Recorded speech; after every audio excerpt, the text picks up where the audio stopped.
Netflix's Devil May Cry may make you cry. It is so horribly horrible, it will make you cry. It will bring you to tears. The only reason why I was able to make it through the second season was because of Shikamaru's shadow paralysis jutsu. This ninja really forced me to watch that shit. Why did you force me to watch that shit? Yes, it was a drag. What do you mean? Devil May Cry had potential, because after I saw the first season, after I saw Rabbi, after I saw the plot and the little twists that were in there, I was actually hyped and excited. I was like, damn, okay, this has a lot of potential. Season 2 comes around and it's a lot. It is a lot. Okay, there are a lot of problems and they far outweigh the positives. It's actually that bad, and we are going to be diving deep into why that is. Also, if you didn't notice, because we're talking about Devil May Cry, I had to rock my old Red Devils, shirt, because I had to refer to it as like the Red Devils. So you see what I did there, because like the Red Devils and Devil May Cry. I hope I don't make you cry. Don't ask me why.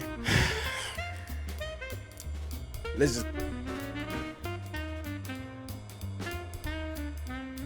The best character from season 1 was undoubtedly White Rabbit. He was the standout character. He had a compelling story. He had a very good reasoning as to why he became what he became, as we later on find out. But in season 2, it's almost like they took 200 steps backwards and they were like, man, how can we make our villains as uninspired and lame as possible? Villains who are supposed to be OP, by the way. Villains that are supposed to have some crazy powers, some crazy redeeming qualities. Oh no, let's just hype them up into nothingness. That's what it felt like. It felt like they were hyped up from the beginning of the season, like, oh my god, these villains are these dangerous motherfuckers. The demon in question, who was so overhyped the entire season, is this big bad dangerous demon who was so dangerous, in fact, that the king of hell himself, Mundus, had to keep a piece of the 4 relics with him at all times, because if he didn't do it, Armageddon was going to come onto all the realms and the undoing of the realms was going to come to pass. After 28 lifetimes,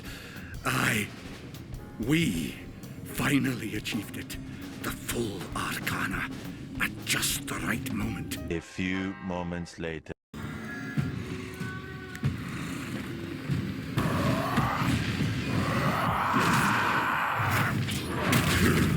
Only for him to be folded in 1 episode, by the way. 1 episode. This big, bad, dangerous villain was folded in 1 episode. How does that make any sense, please? So you're trying to tell me we had a more dangerous, more compelling villain in season 1 who was a human being. This dude was a human being, and he's somehow more dangerous and more compelling and more cunning and conniving than the actual demons that have these crazy powers. Like, what? Huh? Make it make sense, bro. This shit sucks. One of the best qualities about a show has got to be the main antagonist. Now, we did have a few antagonists in season 2, and they all fell short. In all fairness, Arius was somehow interesting. He did have some qualities to him that made him an interesting villain, but still, he didn't really compel us as much as White Rabbit from season 1. Virgil, let's not even go there, because Virgil sucks, bro. Virgil was pissing me off this entire season, bro. He had some cool moments, but Virgil's entire character was very underwhelming, because it was hyped up in season 1 again as this whole mysterious brother, what's he finna be like, and in season 2 we just found out he's a lackey for King Mundus of Hell. And then when he finds out King Mundus has basically set him up this entire time because he's the one who got his mom and tried to get his brother executed when they were younger, he still chooses to be like, you know what? Well, I'm still finna invade Earth, but I'm gonna be the King of Hell instead. So you're still gonna carry on Mundus's will just as the King of Hell. That made no sense at all. It's like you're basically, you might as well just still work for him at that point, because why are you fighting him? Like, oh, you killed my mom, so I'm gonna kill you, but I'm still gonna follow your wishes though to invade Earth. Like, that made no damn sense. That was just dumb as hell. William Baines, he was just a nothing burger. Like, if he wasn't in the series, I wouldn't have noticed. Like, he was that unimportant. It's actually so bad, honestly.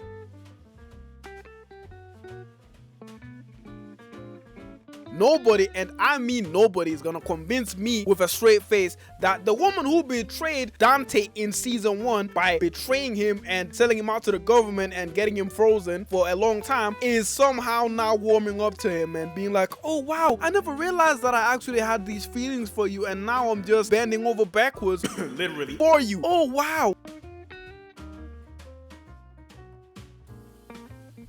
to compare this to any other series because it's so offensive to other series. I'm not going to compare this to Arcane because that would just be such an offensive thing, because when you adapt video games into a TV series or into a movie, you have so much potential because of how much lore you've got to pull from. Devil May Cry is one of the best stories video games out there. It's one of the best. When you look at its counterparts, you've got Arcane, you've also got Cyberpunk. That one had a very good adaptation, but Devil May Cry, for some reason, Netflix has this obsession with trying to nuke and kill everything good about this fucking series, bro. They are picking the most generic elements of the series and it'll be like, oh, you know what? Let's try and just make as much money as possible by making the most generic ass plot ever. Somebody at Netflix, probably. This is what's so annoying. Dante got no character development from season 1. What was Dante actually doing in this season? Like, really think about it. What development did Dante's character get in this season compared to season 1? In season 1, we see, okay, he discovers, okay, I can transform into my devil side. Okay, my father was actually more complicated than I thought. Okay, there's many layers. My brother might still be alive. There were so many things that were contributing as to why Dante was the way he was. Although his character was goofy as hell, and that was also problematic in itself,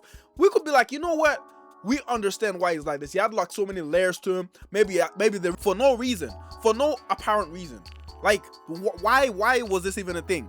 They tried to take some of the main elements from DMC2 focus mainly on Dante and Virgil's relationship or whatever, but these seemed like such a back burner ass element of the entire series because there was so much going on which didn't even tie in together. So we've got the US government going against Makai, where it's like, okay, so Makai wants to take over Earth, the US government wants to take over Makai, and these guys are fighting for basically who gets to be the victor and who gets the spoils, right, of conquering the other realm.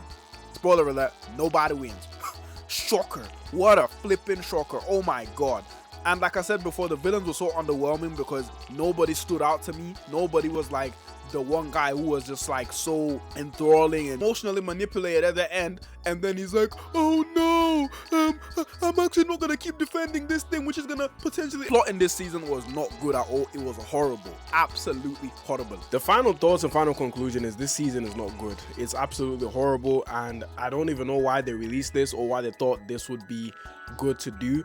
I feel like they just thought, you know what, how can we make a generic series that has been made a million times before, that is so predictable, that isn't very suspenseful, and even at the ending, it's like, it doesn't leave you being like, oh my god, I can't wait to see what happens next. It's so predictably boring that it's like, whatever. See, at the end of season 1, it had us curious because there were so many moving elements. Okay, what's Virgil gonna do?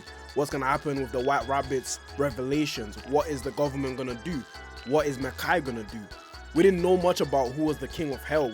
weren't really introduced to him at that point because they were focusing more on the aliens, or should I say on the demons. We didn't even explore much elements of the demons in this season. We were mainly focusing on irrelevant things. We weren't focusing on what happened to the whole reason of like, oh, so some humans are invading Makai to capture the demons that are innocent and executing them. What happened to that revelation that lady found out, like, oh damn, like maybe we're not the good guys? That nuance and that complexity in season 1 was actually very intriguing. In season 2, it's like, oh yeah, let's just shove that to the side. Let's just push that to the side and just focus on irrelevant things. Let's focus on uninteresting villains that have no motive other than, oh, I want to be the most powerful and conquer the realms. It's dumb. We didn't even get to address the fact that even King Mondas himself wasn't actually a great leader who was actually leading his nation well. And it doesn't make sense. King Mondas, who is so powerful, would allow humans to infiltrate Makai to capture innocent demons to come onto Earth. That element in itself makes no sense. And even the fact that Lady was able to infiltrate